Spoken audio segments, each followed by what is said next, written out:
introduction. I just corrected, I was just saying to the Vice Mayor that, you know, because Ilocos Norte and Isabela are always competing when it comes to agri. Kaya sinabi na, I would just corrected him. Hindi kami, nung umalis ako, hindi na kami 200 metric tons. Nasa 300 metric tons na kami.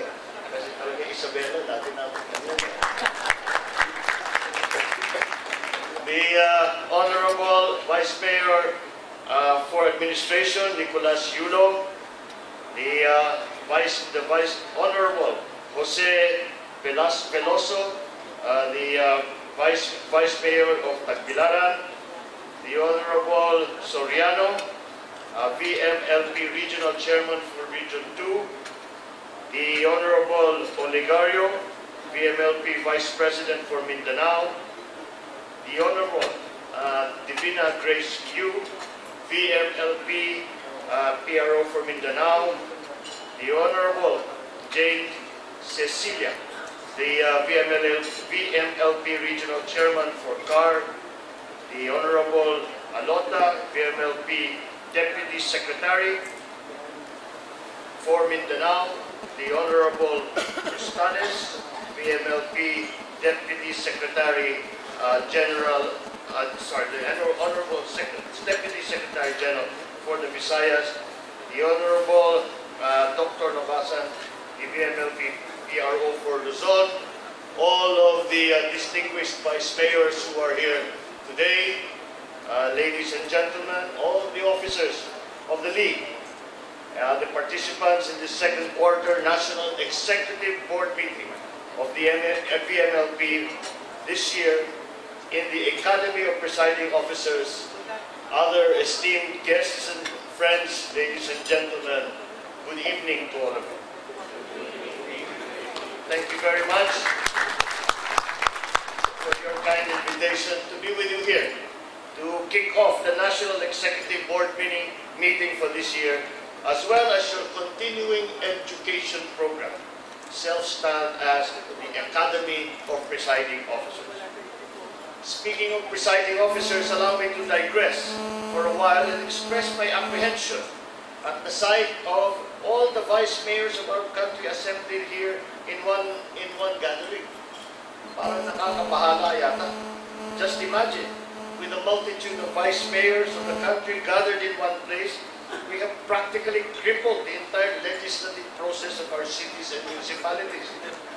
Unang-una, alam natin, lahat ng vice-alkalde ang siyang tumatayong ex-officio presiding officer sa mga session ng Sangguniang.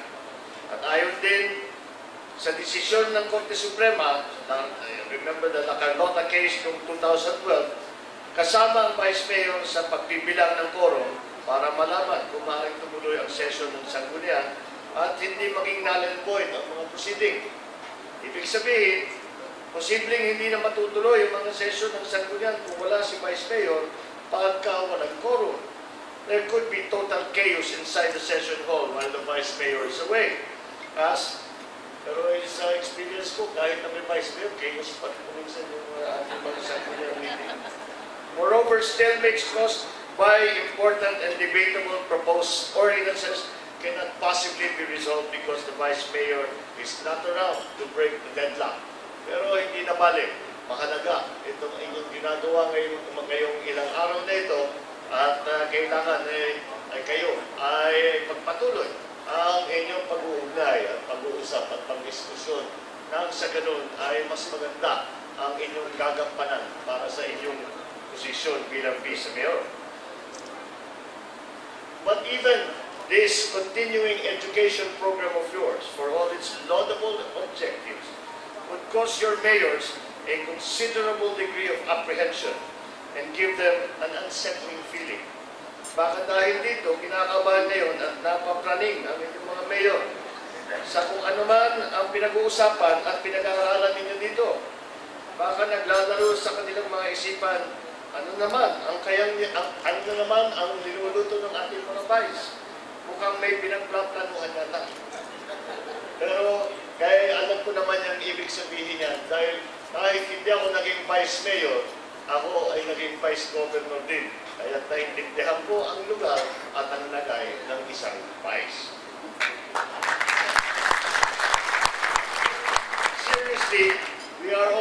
here for a very good and creditable reason. On this note, allow me to extend my congratulations to the League for its industry and commitment to professionalism and continuing education. The popular public perception with regard to the role of the Vice Mayor in Philippine politics seems to be that they are just mayors in waiting. Kaya nga, mayroong mga joke tungkol sa mga Vice Mayor. Sabi nila, ang Vice Mayor, ang pinakamahalaga daw na katangian ng isang Vice Mayor ay ang kanyang mahabang pasensya. With hopeful patience, they sit by, waiting for the Mayor, waiting for them to do something wrong, to get sick, or to die. Or, in the language of the local government code, to get fried. Bakit fried? Which of course means F, fails to qualify, R, resigns or is removed, I is incapacitated, E is elevated to higher office, D dies. But kidding aside, to debunk the erroneous and rather simplistic public perception, the Vice Mayor in truth is vested with numerous and very important state functions under the local government code.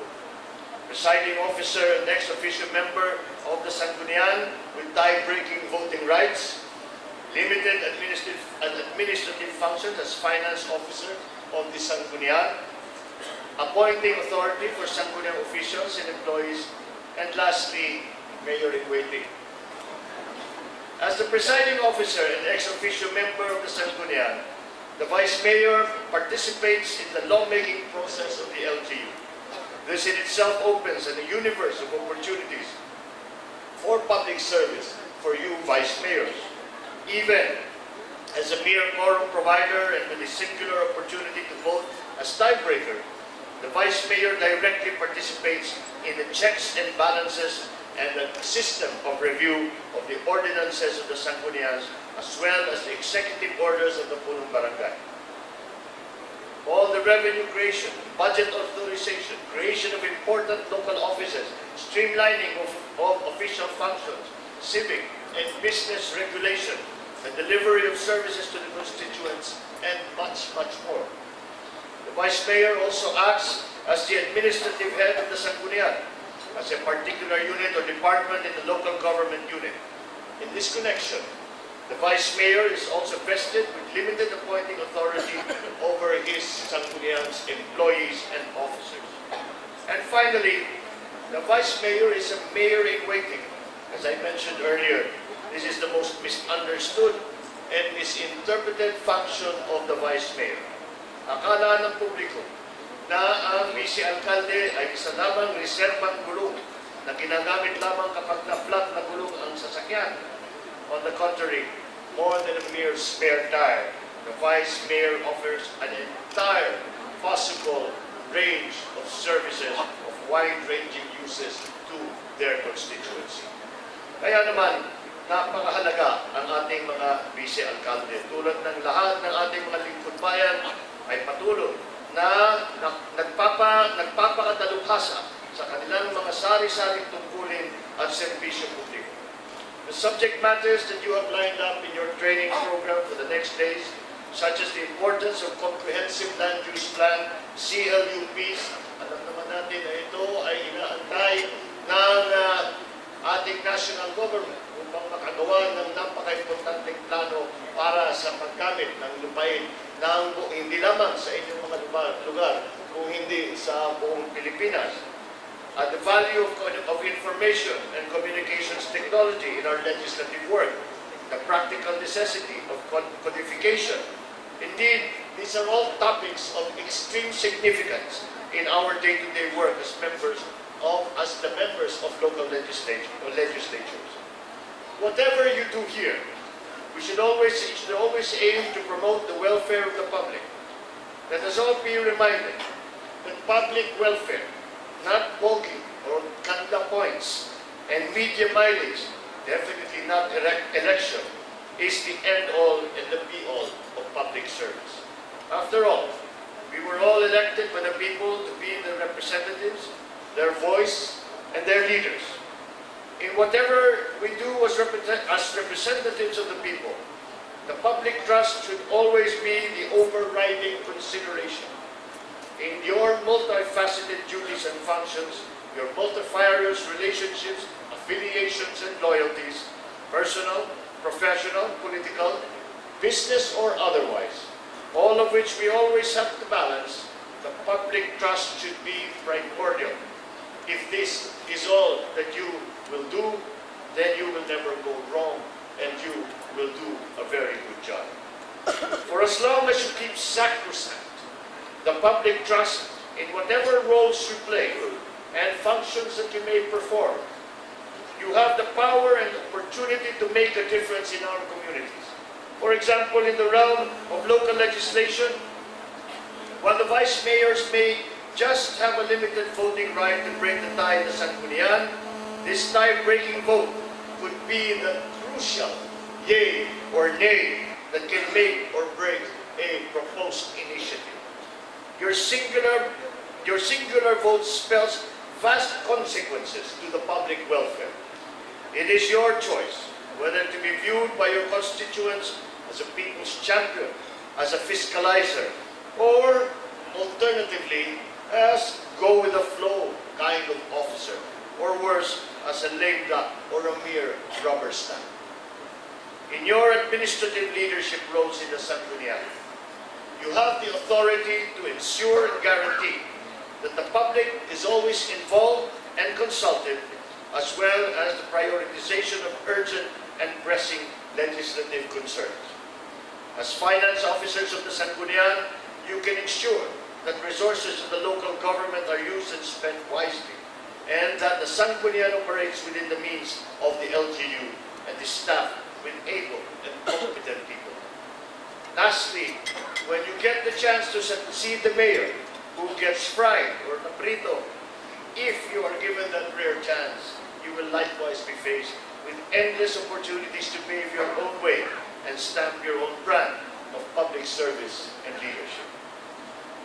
When we took our oath as public officers and swore to uphold and defend the Constitution, to obey the laws, legal orders, and decrees promulgated by the duly constituted authorities, to faithfully discharge to the best of our ability the duties of our position, and to voluntarily impose upon ourselves this obligation, it all meant that we should first and foremost know all this by heart: the Constitution, the laws, the orders, decrees, our duties, and our function.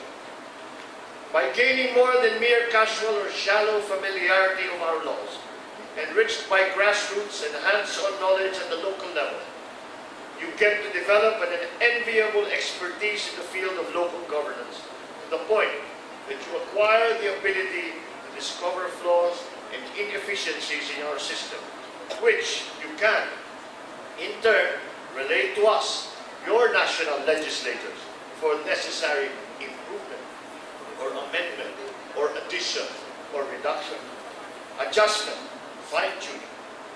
In the process, you become dynamic partners in bringing about reforms in government that you have sworn to do as league members. Such developed expertise will also be good in your personal life, your CVs, your resumes, as you continue to blaze your own career trails. Most of all, it will be good for public service and for your constituents, as your expertise certainly will cascade down and influence the work that you do in public service for your constituencies, translating into the form of concrete and tangible benefits for your LGUs. Ultimately, all this is a contributor, a necessary contributor to nation building. Kaya aking pinaaabot sa inyo hindi lamang ang aking pagbati, kundi pati na rin ang aking paghanga sa inyong liga at sa inyong lahat. Allow me to end on this note. As I send you off to a very inspired, meaningful, and productive assembly and learning and experience, mabuhay ang ating magagaling, magigiting, at pasensyoso mga busy alkalde ng ating bansa. Mabuhay ang Vice Mayor's League of the Philippines. Hanggang sa ating muling pagkikita, maraming salamat po at magandang gabi sa inyo lahat. And to my fellow Ilocanos, Justin Tina, Thank you and